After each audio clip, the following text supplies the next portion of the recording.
मेरी बहन की शादी थी, इसलिए मुझे कुछ खास खरीदारी करनी थी। कल दोपहर को मॉल के लिए रवाना हो गई। वहाँ सभी खरीदारी करते करते सांझ ढल गई। मैं थककर रात का खाना बाहर ही खाकर घर आकर सो गई। सुबह जब मोबाइल फोन देखा, उसमें मेरी सहेली के पति का मैसेज था। क्या आप मुझे लाख उधार दे सकती हैं? मेरी पत्नी अस्पताल में है और मुझे अस्पताल का बिल चुकाना है। जैसे ही ये मैसेज मैंने देखा, मुझे मन में बड़ी आत्मग्लानि सी हुई। ओह, मेरी सहेली को रुपयों की आवश्यकता है और मैं अब मैसेज देख रही हूँ। मैंने झट से अपने पति को ऑफिस में फोन किया। सुनो, मेरी सहेली को मदद चाहिए। उसके पति ने फोन में मैसेज किया है। क्या करूँ? कौन सहेली? मेरे पति ने रूखे स्वर में पूछा। वही जो अभी कुछ माह पहले हमारे नीचे के दूसरे फ्लोर में रहने आए हैं। वो हमारे बेटे के दोस्त अमित की माँ। पतिदेव ने पूछा। हाँ, वही। उसका 9वां महीना चल रहा था ना, शायद अब अस्पताल में एडमिट है। अचानक से रुपयों की जरूरत आन पड़ी हो गई। तभी उसके पति ने मैसेज किया। उसके पति से तुम्हारी बातचीत होती है? मेरे पति ने प्रश्नात्मक लहजे में पूछा। नहीं, कभी नहीं हुई। मैं जब भी उनके घर में गई, दूसरे कमरे में ही बैठे रहते हैं। कभी आमना सामना नहीं हुआ हम। पर ऐसी ही कोई मजबूरी होती तो वह मुझसे बात करता, जैसे तुम उनकी पड़ोसी हो। मैं भी तो उनका पड़ोसी हूँ। मुझे अपने पति कुणाल की रूखी बातें सुनकर उन पर बहुत गुस्सा आया। कैसे हो तुम कुणाल? तुम शायद उनकी मदद करना ही नहीं चाहते, कहकर मैंने फोन काट दिया। मन आत्मग्लानि से भर गया था। सोच में पड़ गई, ऐसे समय में भी कोई मदद ना करे तो कितना बुरा लगेगा मेरी सहेली रेखा को।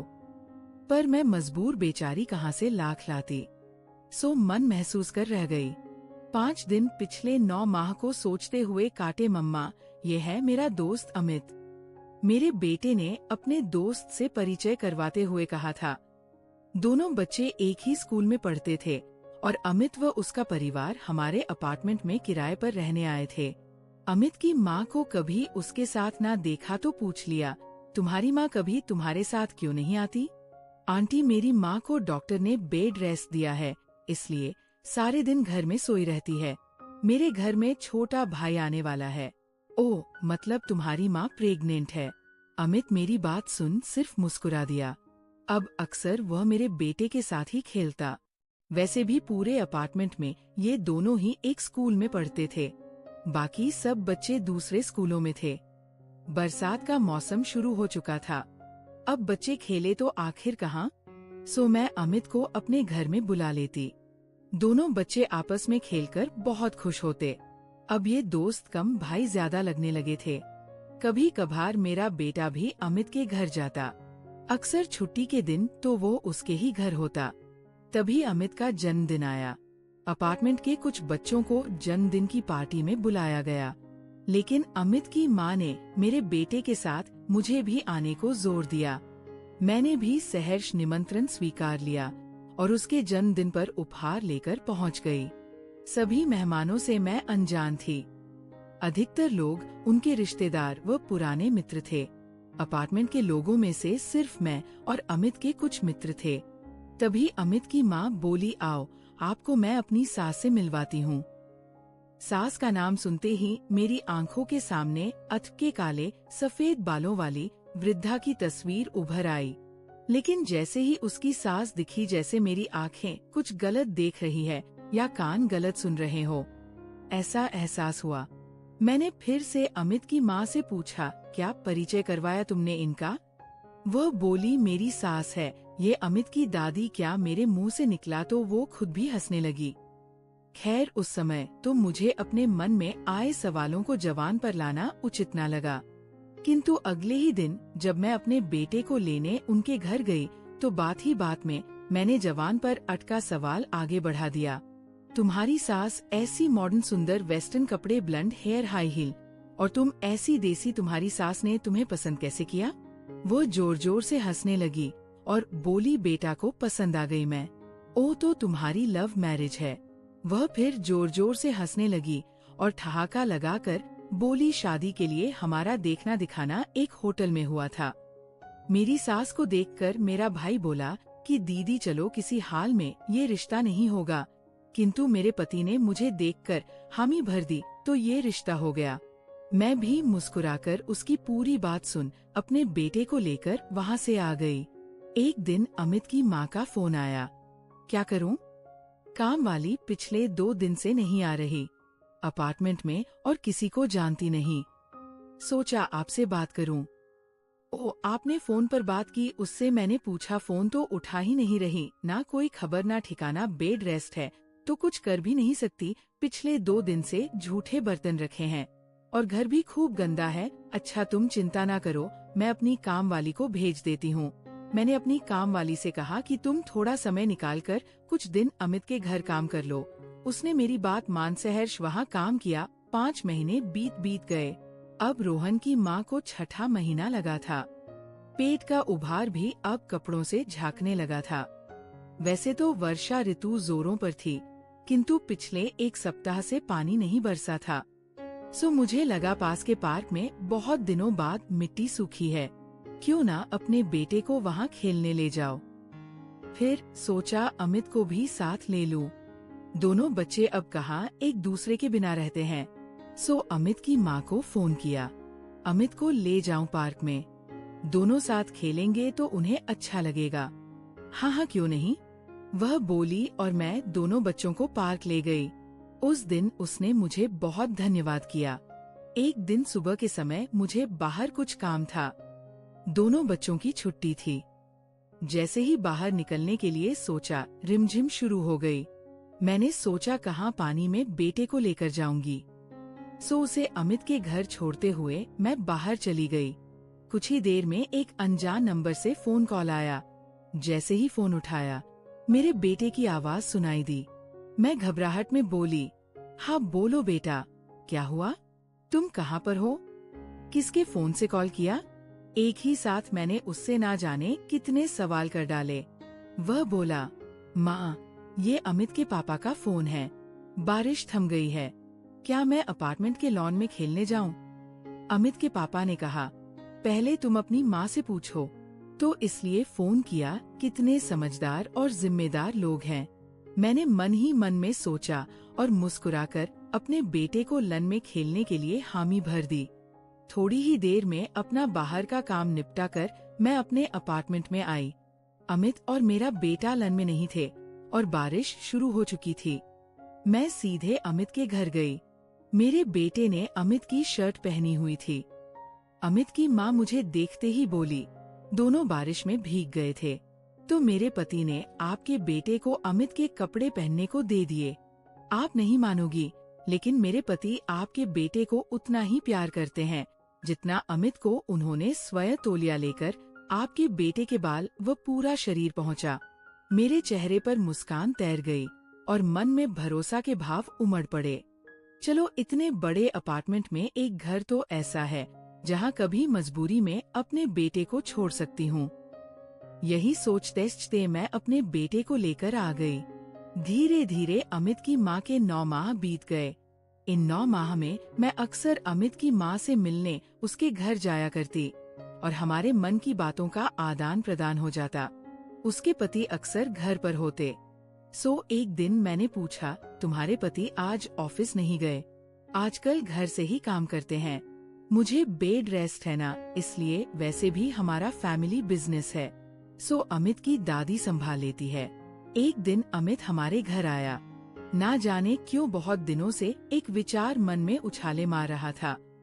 सोना चाहते हुए भी पूछ लिया, अमित तुम्हारी दादी कहाँ रहती है आंटी? दादी होटल में रहती है, मनोज अंकल के साथ। उसने खेलते हुए कहा, मनोज अंकल? मैंने फिर पूछा, लेकिन दोनों बच्चे खेलने में व्यस्त थे। सो अमित ने मेरी बात का जवाब नहीं दिया। मैं भी काम में व्यस्त हो गई और वह बात भूल भी गई। बस इसी तरह मिलते जुलते अमित की माँ के 9 माह पूरे होने जा रहे थे और आज जब उसके पति का मैसेज देखकर अपने पति से जो बात हुई, उफ कैसे नजरें मिलाऊंगी। मैं अमित की माँ से उसके बच्चे के लिए मुंह दिखाई का कुछ उपहार तो लेकर जाना ही होगा। क्या सोचेगी वह मेरे बारे में? दोनों बच्चों को भाई कहने वाली मैं बुरा वक्त पड़ा तो चुप्पी लगाकर बैठ गई। खैर 5 दिन बीते, हर फोन कॉल पर मेरी धड़कन बढ़ जाती। ऐसा लगता जैसे अस्पताल से छुट्टी के समय जब उन्हें रुपयों की आवश्यकता होगी तो शायद सहेली का फोन जरूर आएगा। लेकिन अगले ही दिन अमित का इंटरकॉम आया और बोला, आंटी मेरे घर में भाई आया है छोटा सा। मैंने उसे बधाई देते हुए कहा, हाँ आती हूँ, मैं तुम्हारे दोस्त को तुम्हारे घर लेकर। तुम्हारा भाई देखने शाम को मैं हिम्मत जुटाकर अपने बेटे को लेकर उनके घर गई। उसके घर की घंटी बजाते हुए लगा कि यदि उसके पति ने दरवाजा खोला तो कैसे उनका सामना करूंगी, क्या बहाना बनाऊंगी मदद न करने का। जैसा सोचा वैसा ही हुआ। उसके पति ने दरवाजा खोला किंतु बिना कुछ कहे अंदर चले गए। अब मैं अपनी सहेली के पलंग के पास रखे छोटे स्टूल पर बैठ गई थी। दोनों बच्चे दूसरे कमरे में खेलने लगे थे। बात ही बात में मैंने अस्पताल का नाम पूछा। नाम सुना तो पाया, वह तो काफी महंगा अस्पताल था। करीब 1 घंटा वहाँ बैठी। हर एक पल भारी लग रहा था और जब मेरी सहेली कुछ बोलने को मुंह खोलती, लगता अब वो रुपयों के बारे में बात करेगी, किंतु ऐसा कुछ ना हुआ। मैं 1 घंटे बाद अपने घर आ गई। करीब 1 महीने तक यही विचार मन में आता रहा, कभी तो वह उन रुपयों का जिक्र करेगी या अपनी तरफ से कुछ बात बनाकर कहेगी, किंतु ऐसा कुछ ना हुआ। लेकिन हाँ, मेरे पति ने एक दिन अचानक से पूछा, क्या हुआ तुम्हारी उस सहेली का? बेटा हुआ, मैंने तल्ख से जवाब दिया। जब मदद ही नहीं करनी थी तो फिर इतना मतलब भी क्यों रखना? हम मैडम जी, आप बहुत भोली है। यदि उसके पति को रुपयों की जरूरत थी तो उसने अपनी पत्नी से जिक्र तो किया होगा, और यदि जिक्र किया होता तो वह तुमसे इस बारे में जरूर बात करती। 1 महीने से ऊपर हुआ और अब तक कोई जिक्र ही नहीं। मुझे ये लोग ठीक नहीं लगते हैं। सोचो, अमित की दादी का मनोज अंकल के साथ रहना, 55 वर्ष की महिला के रहन सहन और बेटे बहू के रहन सहन का फर्क, तुम्हारी सहेली के पति का हर वक्त घर में रहना, जब तुम उनके घर जाओ तो सहेली द्वारा अपने पति से परिचय न करवाना, और पति का भी तुमसे कोई बात ना करना, लेकिन जब रुपयों की जरूरत आन पड़ी तो तुम्हें मैसेज करना, जबकि ऐसी जरूरत हो तो फोन तुम्हारी सहेली का आना चाहिए था, या उसके के पति मुझसे बात करते। कैसे कोई पुरुष एक महिला से लाख मांग सकता है, जबकि उस महिला से उसकी कभी बात ही नहीं हुई हो। मैं कुणाल की बातें सुन सकते सक में आ गई थी। अगले दिन मैं पार्क में अपने बेटे को लेकर गई। वहाँ कुछ महिलाएं भी बैठी थी, जिनके बच्चे वहीं खेल रहे थे। मैं भी आज उनके पास जाकर बैठ गई और बातें करने लगी। मेरा मन बहुत भारी था। ना जाने कितने सवाल मन में ज्वार भाटा उठाए हुए थे। मुझसे रहा ना गया और मैंने अपने साथ हुआ वाक्य उन्हें दोहराया। मेरा मुंह खोलना था कि एक महिला बोल पड़ी, तुम्हें अब समझ आया जब वे लोग वहाँ पर नए रहने आए थे? हमें तो तभी उन पर शक हो गया था। कैसा शक? मैंने पूछा। दूसरे फ्लोर वाला बंदा अपने बच्चों को लेकर यहाँ पार्क में आया करता था। कुछ ही दिनों में बच्चों से हिल मिल गया। बच्चों को स्लाइड पर चढ़ाने में मदद करता, और एक दिन क्या मैं आगे सुनने को बेताब हो उठी। एक दिन वो कसम खाओ किसी को कहोगी नहीं, वरना फालतू में मेरा नाम आ जाएगा। तुम पहले बताओ तो सही, एक दिन क्या? मैंने घबराते हुए पूछा। पहले यहाँ एक लेडी थी ना। एक दिन वह अपने बेटे को पार्क में छोड़कर पार्लर चली गई। दूसरे फ्लोर वाला बंदा उस समय पार्क में था। उसने बच्चे को अपने मोबाइल में नया गेम दिखाया तो बच्चा उससे दोस्ती कर बैठा। 2-3 दिनों में उसने बच्चे से दोस्ती बढ़ाकर एक दिन मोबाइल में उसे गंदी वीडियो दिखाया। उसका बच्चा उस समय तो कुछ समझ ना पाया, किंतु उसके बाद उसने अपनी माँ को सब बताया। उसकी माँ ने हम सबको बताया। इसीलिए हम अपने बच्चों को उसके बच्चे के साथ खेलने नहीं देते थे। जैसे ही वो यहाँ आता हम एक एक कर यहाँ से खिसक लेते। उफ, मेरे मुंह से निकला तो क्या, उसने मेरे बच्चे के कपड़े इसलिए बदले थे। मेरे अंदर बिजली सी कौंध गई थी। तभी दूसरी बोली, उस बच्चे की दादी देखी है तुमने, कितनी मोड़ है, देखो कुछ गड़बड़ है उनके परिवार में। मैं घर आई और अपने पति को सब कुछ बताया। मेरे पति का तो जैसे खून ही खल गया। मैंने अपने बेटे को खूब खंगालकर पूछा, उस दिन अंकल ने तुम्हारे कपड़े बदले, कहीं तुम्हें इधर उधर छुआ तो नहीं? लेकिन बात पुरानी हो चुकी थी। बेटे ने उसे याद करने में कुछ इंटरेस्ट नहीं लिया। मेरे पति से रहा ना गया तो सोसाइटी के वेलफेयर ऑफिस में गए और पूरा वाक्य बताकर दूसरे फ्लोर से उनका घर खाली करवाने की गुजारिश की। ऑफिस वालों ने उसके मकान मालिक को फोन किया। उसने उन्हें 1 महीने में मकान खाली करने का नोटिस दिया, लेकिन अगले ही हफ्ते अपार्टमेंट में पुलिस आई। मैं उस समय बाहर से आई थी और लिफ्ट के आने का इंतजार कर रही थी। मेरी धड़कन बढ़ गई थी और मन में उथल पुथल मच चुकी थी कि जरूर कुछ दाल में काला है। मैं घर आई और वॉचमैन को इंटरकॉम किया। ये पुलिस क्यों आई है? दूसरे फ्लोर पर मैडम, दूसरे फ्लोर पर साहब है ना, उनकी माँ के बारे में कुछ पूछताछ कर रही थी पुलिस।